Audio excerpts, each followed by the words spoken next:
Hi guys, for today's video magluto tayo ng pansit Mickey. Ayan. Yung nating niloto. Ay, gutom na si Anday. Hangard pa, hindi pa nakaligo. Sarap. Ayan, meron tayong minced pork. Ayan, i-marinated muna natin. Ayan, maglagay lang tayo ng konting dark sauce, oyster sauce, saka cornstarch para malambot yung karne natin. Ayan, haluin lang natin. Kahit 10 minutes lang natin i-marinated, pwede na. Ayan, meron tayong yellow noodles. Ayan, so ibaboy lang natin saglit para magkakahiwalay. Huwag lang magkahiwalay yung mag-boyfriend. So, ayan, so ititrain muna natin. Ayan, lutuin na natin. Maglagay tayo ng oil and then maglagay tayo ng onion or sibuyas. Ayan, halo-haloin lang natin para hindi masulong. Ayan, pwede na natin ihalo yung garlic. Ayan, so huwag natin tiparin yung ating mga ihalo para masarap yung ating pansit Mickey. Ayan, halo-haloin lang natin. Ayan, ang tawag yan, yellow noodles o Mickey, ano ba yan? Basta ako yellow noodles.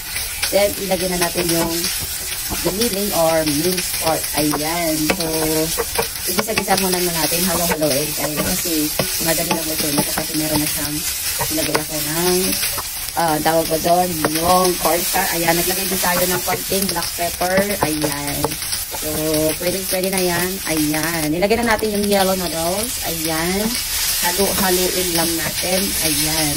Para naman masarap. Ayan. Maglagay tayo ng 1 tablespoon ng oyster sauce at maglagay tayo ng sweet sauce, 1 tablespoon, and then dark sauce, 1 tablespoon. Yan lang ating ihahalo dito sa pansit. So, hindi na ako maglalagay ng pagpalasa kasi masarap yung yellow noodles. May lasa na kasi siya. Marinam-nam.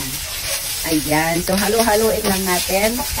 Ayan. So, maglagay tayo ng konting water. Ayan. Ito, mayroon siyang cornstarch at naglagay ako ng konting water.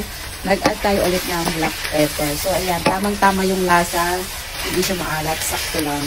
Ayan. So, lutuin natin at maglagay tayo ng vegetable na kasi wala akong repolyo at saka carrots. Naubos na. So, ito na yung ating hinalo.